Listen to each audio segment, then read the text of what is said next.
Next up, we have War, ULTRAKILL P2 theme number 3 by Heaven Piercer / Hakita from the ULTRAKILL soundtrack.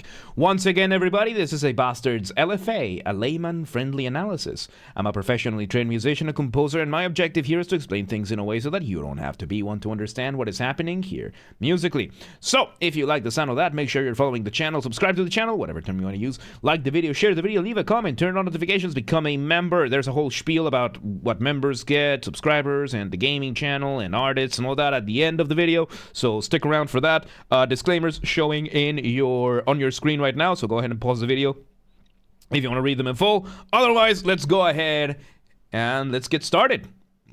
War has changed. Let's go!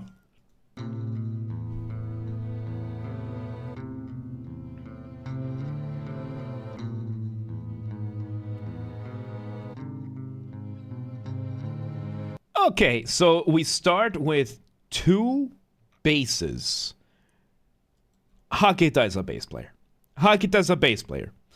We start with two bass lines doing what is called tapping. There are three ways of doing Ziggy. Thank you for the follow. Welcome to the mosh pit. Welcome today. So we have three. There are three ways of playing instruments like a guitar or a bass. One of them is strumming.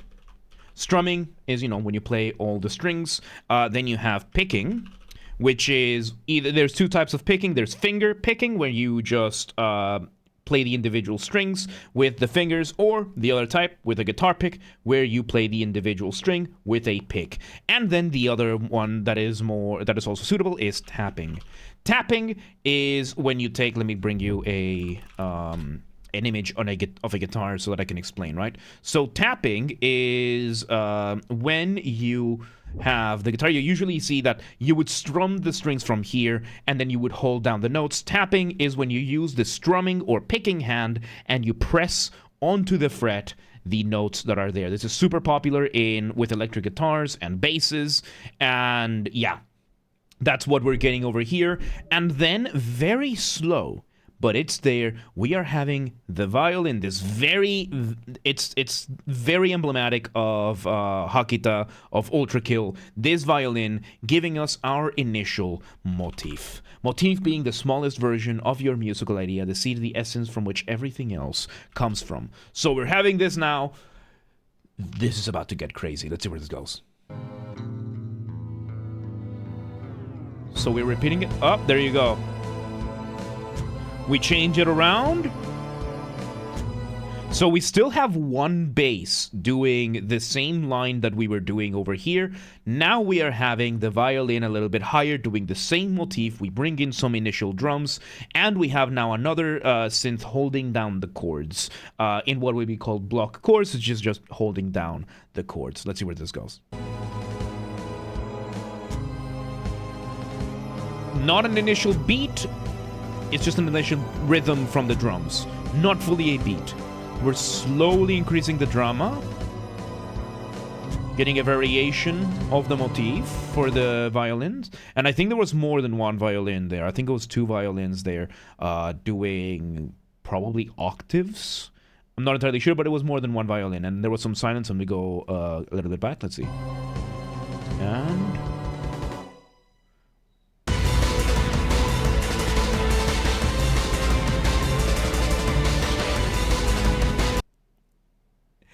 And in usual fashion, Hakita brings in the band. So now we bring in the full drum beat doing the full insanity that Hakita always does. We are bringing now a guitar. We're bringing an electric guitar doing partially what one of the basses was doing before. So it is possible it was a bass, that was a guitar, and the bass. Yeah, and we are still having the motif being played higher up in what I call a flying melody. Flying melody being a colloquial term that I use. Colloquial. Come on.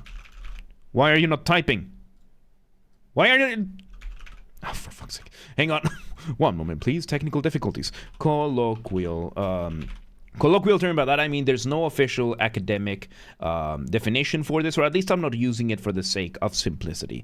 And what I call a flying melody is we have a very busy bass line, we have a very busy drums, we have chords going on, and then up above, higher than everything else, we have a slower, simpler melody than everything else, flying, soaring above the landscape that everything else is being done. Hakita is really good at making flying melodies. There are two other examples that I have of flying melodies. These are songs that are insanely good. One of them being Roxanne from the musical Moulin Rouge. There's a version. There's a film version with Ewan McGregor. He's the one singing. The climax of it, that is a flying melody. Why does my heart ache? That part is just flying melody through and through. There's so much stuff going on. You have that one, and then the other one is Good to Be King from the film Journey to Bethlehem. This one sung by Antonio Banderas, the chorus of it, mine is the kingdom. It has a flying melody while we have this. By the way, Good to Be King, it's a, you know how Disney used to introduce their villains with a musical number? This one does it better than Disney has in the last 10 years or so. It's insanely good because it's Antonio Banderas plays King Herod. So yeah. All right, let's see where this goes. So yeah, there we have. So yes, we have the guitar, the electric guitars are doing what the bass was doing. We're having a variation of the motif being played now.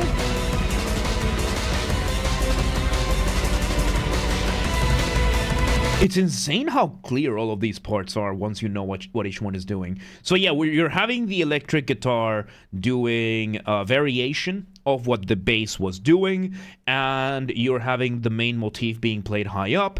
Then you're having the bass and some synths holding some chords in the middle, while the drum is doing what Hakita makes drums do, which is go absolutely insane. So let's see where this goes.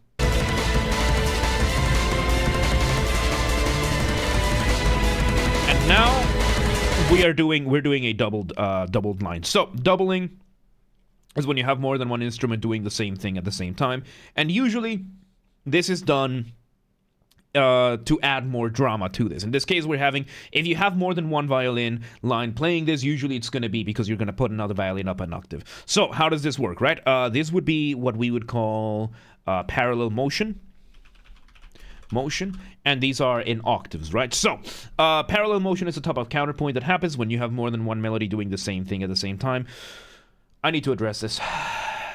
Yeah, this right here is contact. It's a virtual instrument. It has a piano. I have a physical keyboard. It's even animated so you can see the notes when I play them. I've had this the whole time. The keyboard's been here right under my monitor the entire time. This software has been installed in this computer for 10 years now. I forgot it was there. I forgot I could use it. I legitimately did. I legitimately forgot that I could just use this keyboard to illustrate my points. So, yeah, all I had to do was just run this thing and change one setting.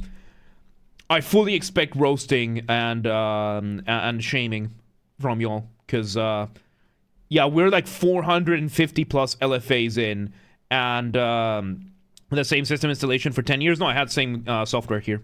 Because this one, I mean, it's Contact 5. It's the newest update of it, but it's the same software. I've updated over the years, but it's been here for. I've had Contact since 2015. So yeah. All right. Anyway, back to parallel motion is in this case octaves. You have your notes. This is the note C, and C would be played. There are several types of Cs in the keyboard. These are all in different octaves. So if you play them in parallel, you can get, and this gives you more drama in this, especially if you start making melodies, because I remember one of the melodies I had, what was it? This is a melody I made a long time ago for an opera that I never released, and you can hear, right? If I do this version of the motif, it sounds nice, but once you implement the octaves,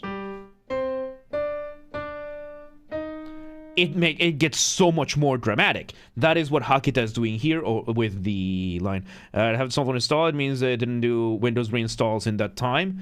No, I have. Because this one's been in a different... I have a separate drive for the installations of these softwares. I have...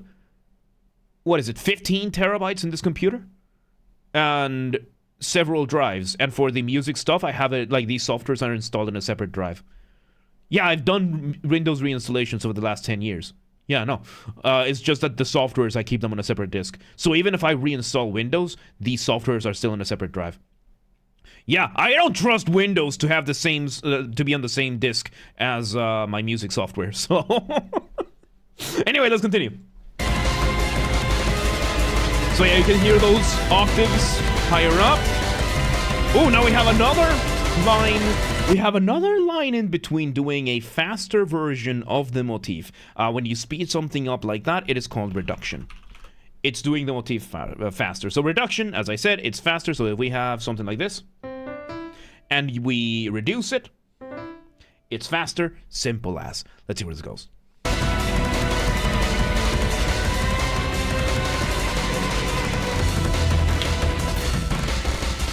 Ooh, we come to a break. We come to a break now, and we're focusing a little bit more on the guitars over here, and we bring back the motif. Yes, it is, Mr. D. Yes, it is. And yes, to address it, yes, I have reinstalled Windows so many times on this computer. Because I have so many hard drives and so many softwares linked into this thing, it has given me a lot of issues. I love this computer. It's cursed as hell. Dunkel can attest to how cursed this computer is, yeah. An example right now, I have 64 gigs of RAM in this computer. 2 of the sticks refuse to cooperate. Even though I changed the BIOS the way it was supposed to be, they refuse to cooperate. So the way I have to boot the computer, I boot it up, I have to boot it up, force shutdown, remove the sticks, boot up again, force shutdown, put the sticks back in, and then the sticks cooperate. Yeah. Anyway, yeah, I don't want to move to Windows 11 if I can. Yeah. Broken motherboard? It's not a broken motherboard. No, the motherboard is fine. This motherboard is new. No, it's the RAM, because the RAM still works. It still works. And I did run the diagnosis. If it was a broken motherboard, the chips, the sticks wouldn't work. Because I have the sticks in 2 and 4. They work fine. If I remove one of the pairs, the one in 1 and 3, or the one in 2 and 4, it works fine. Is when I have all of them together that I have to do this process. So it's not a broken motherboard. It's just a BIOS thing that I still need to figure out. But it still works. It's cursed, but it still works. Anyway, let's continue. Alright, we're holding down the notes. Initial version of the motif, while the accompaniment is doing everything. By the way, we have the strings doing the main thing, and then the rest is doing the accompaniment.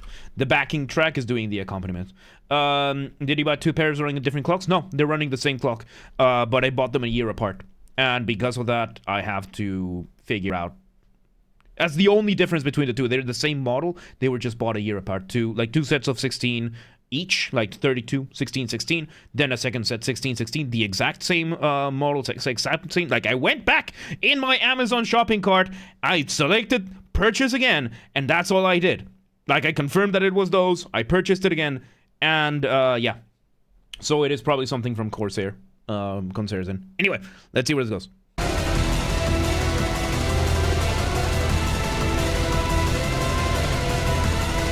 We're doing a variation of the motif now.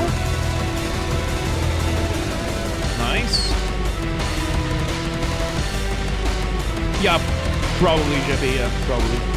So, my next option is to just save up and buy, like, a 64 kit afterwards. So, I'm saving up for that. That comes after a bunch of other purchases I need to do. Like, right now it works, so I'm gonna leave it at that. So, yeah, let's see. So, we're having this. So we go into a bit of a break now in some descending melodies.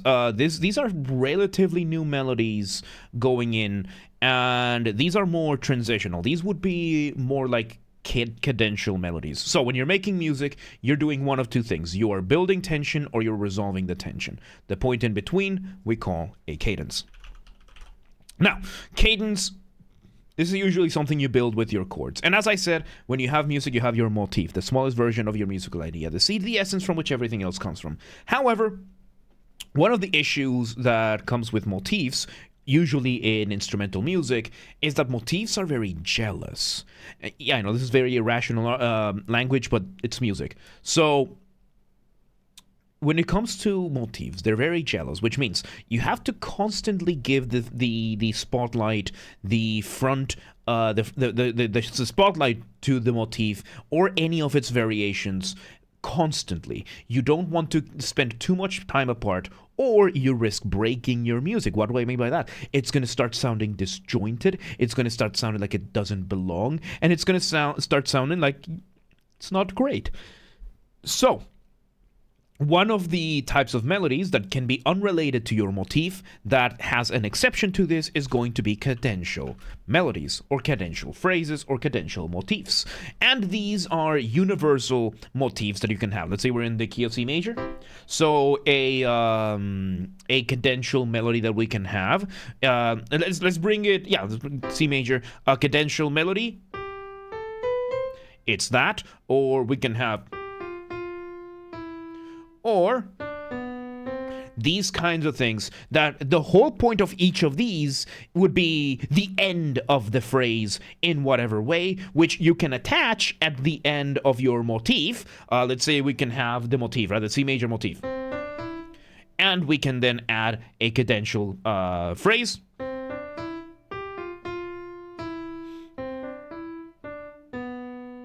So we can have the motif, then we add the cadential phrase to it, and it sounds like it still belongs, even though these versions, these other melodies are not, they're not the motif, they're not a variation of the motif, and they shouldn't fit together, they just do, because the point of these is to drive the music forward, to bring upon the next section.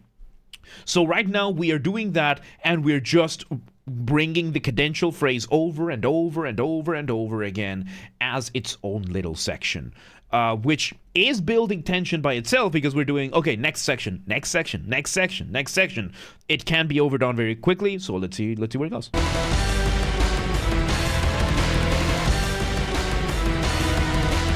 So we're doing variations on the cadentials, where we're still happening, and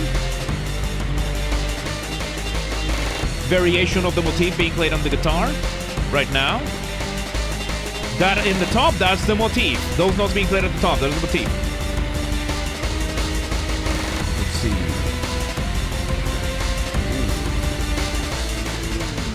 And we break it down, transitioning to. We've changed the beat on the drums to be more of a dancing drum set. A little bit difficult to tell at times, but now we're going from the bang bang buck buck buck buck buck, that is usually your 4/4, like 1 2 3 4, to a more dance like 3 or 6, 1 2 3 4 5 6, 1 2 3 4 5 6 kind of thing. Interesting. Let's see where it goes. 4 5 6 1 2 3 4 5 6 1 2 3 4 5. Variations of the motif, there you go. Yeah, we're doing a new variation of the motif, combining some of the material that we've had before, and I think in this case we're doing an inversion. So, inversion in music, tonal identity LFA, even during LFA. In this case, it was Jeppy, so I'll give him a free pass. But if you have questions not related to LFAs, just wait for after the video. I don't want to get too derailed if I can, because this one was related enough, considering that I was talking about my cursed computer and the fact that I had this software, so it led to it. But yeah, so inversion in melody, because there's several types of inversion, and when it comes to your melody, inversion is flipping something upside down, like putting a mirror on top of it. So let's say we have our C major. Inverting it would mean it goes down instead. Another way you can do these kinds of things is retrograde, which is to do the motif backwards. I'm not going to get into that right now. So yeah, we're doing what sounds to be an inversion. Let's see where it goes. We're changing the chords around. Nice. And off the ramp we go. Off the ramp. Did I explain off the ramp? I don't think I explained off the ramp. Off the ramp being another colloquial term that I use. Off the ramp being a specific type of transition. It can be as short as a couple of beats as it was here. It can be as long as an entire section. And the point of it is to make your listener feel suspended up in the air at the mercy of inertia, waiting to see where you land. How do you do that? Remove the drums. Maybe the bass as well, as happened over here. So, what do you think of Dolby Atmos? Don't know what that is. So, let's see where it goes. We're doing a variation of what we were doing back here. Instead of keeping the same chords, we're changing the chords around a little bit. We're engaging in what could be sequencing. Sequencing being another way of developing a motif. This just means you're playing the same melodic shape. You're repeating the same melodic shape. You're just changing the starting point. So let's say the C major motif. If we then sequence it, there's many ways, right? Like you can do it up a step, then up a step. You can do it down a step. Or you can do it with leaps, right? So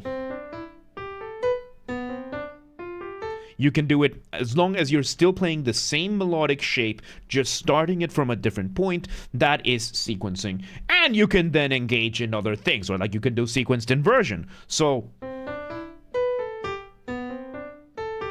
you can do so many things with these as long as you are just developing the music. And right now we're doing some sequencing where I think the chords in the guitar are now moving along with the motif.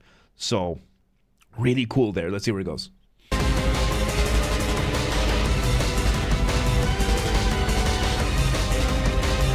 Ooh, we have another synth playing the transitional, the cadential melody. Interesting detail there. We bring back the melodies from the violins in octaves, the double melodies. Very nice. Let's see. Ooh, very nice. That's really cool. All right. Yeah, this part over here is recapitulation. Recapitulation, which just means we're repeating the material. We're revisiting the material. It's really good. It's really good. So, yeah, you just should do it again. Nothing wrong with just repeating the music as is. Too much repetition can make it boring, but this is the second time we're hearing this part. Yeah, I like it. Let's see where it goes. A little bit of a break there. Very nice. And I like that the drums are slowly glitching a little bit. So now the variation here is that the drums are slowly glitching a little bit more and more. Nice. We're adding a few moments of break there, having the motif playing by itself. Nice. A little variation extra there with a bit more extra notes. Now we speed up the drums. We bring another version of the motif up there. Let's see. So yeah, now we're having multiple parts playing at the same time. We have at the very top, we have the flying melody once again. And in the middle, we are slowly engaging in more and more counterpoint. So, yeah. Yeah. There's a lot of stuff going here. So counterpoint again... Counterpoint again being when you have more than one melody playing at the same time, how melodies develop and everything. And I recall the glitch is a drum beating so fast it sounds like a note. Yeah, in this case it kind of is. Like the drum is playing extremely fast that it kind of sounds like a note. It's still percussion and it's still in the drums, but yeah. Let's see where it goes.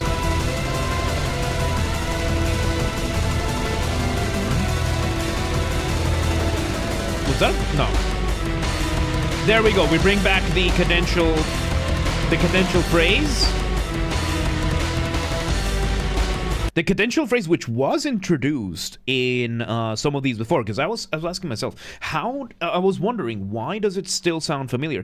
It's because it was presented during one of the motifs, during the sections of the motif, as a stinger. So in music, you can have stingers. Stingers usually are stuff that shows up quickly and then doesn't really show up again. So we introduce this cadential phrase as a stinger during one of the other sections, and then we make a section based back on it. And then you can make the argument that, yeah, we did introduce the material before. This is not entirely completely unrelated material. So, very good, very well played there. They're very well played there. Let's see where this goes. So yes, and it is a little bit sequenced right now. So each repetition of... There's 2 repetitions of this motif right now. One of them that lands on the note, and one of them that takes one more note to land. And yeah, basically we're having 2 versions of this. One version would be a little bit... I'm playing a C major variation of this, right? So one of them is going to be something like... and the other one... something like... I mean, I could have played in minor. Something like that. So the first version lands straightforward. The second version has one extra note, giving us a little bit of extra push to push just a little bit further, giving us a little bit of extra variation without risking too much. Let's see where this goes. Yes, well played, Dan. Yes. Bien, goes there, Hayden.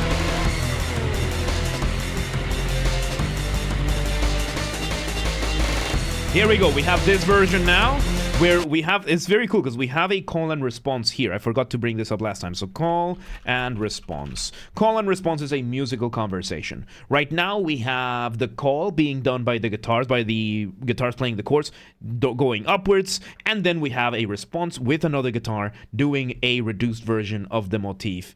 Those 2 notes being played at the very, very top. While, of course, the drums are still going absolutely insane with the bass. As Hakita does. Let's see where this goes.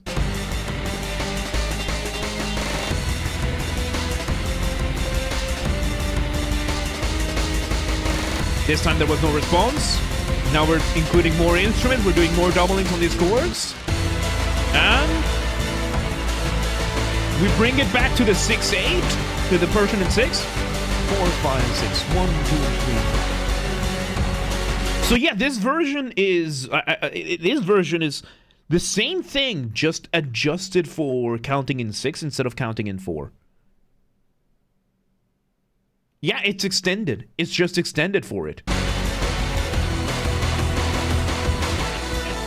Off the ramp. And off we do 6 again.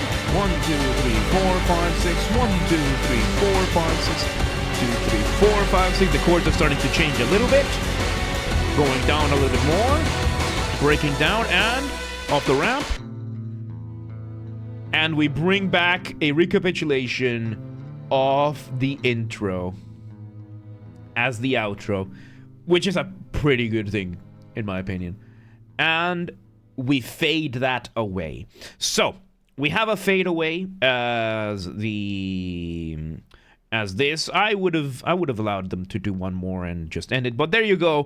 Fade away. The difference between a fade away and a fade out. I do not like fade outs. Fade outs I consider to be lazy in this day and age. However, the fade away, you can tell that the track was already over. We just decided to add this little extra tail to give you the illusion of, oh yeah, this is going to continue on, or you can just loop it back.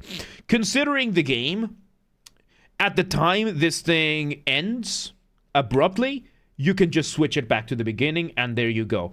Like, where's this? So, where is this?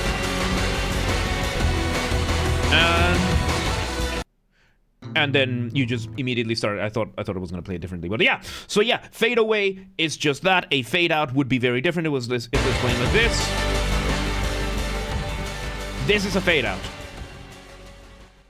Like, you can tell that the music wasn't finished during a fade out. With a fade away, the music was finished. You're just giving it a little bit of a tail end that just fades away. So, yeah. Heaven Pierce Her Hakita, of course, does not miss when it comes to music. So, There you go. You can set it to loop. Yeah, but I didn't want to set it to loop after the fade away. I wanted to set it to loop once the song actually ends, but I missed. So yeah, there you go. That was War by Heaven Piercer from the ULTRAKILL P2 theme number 3 soundtrack from ULTRAKILL.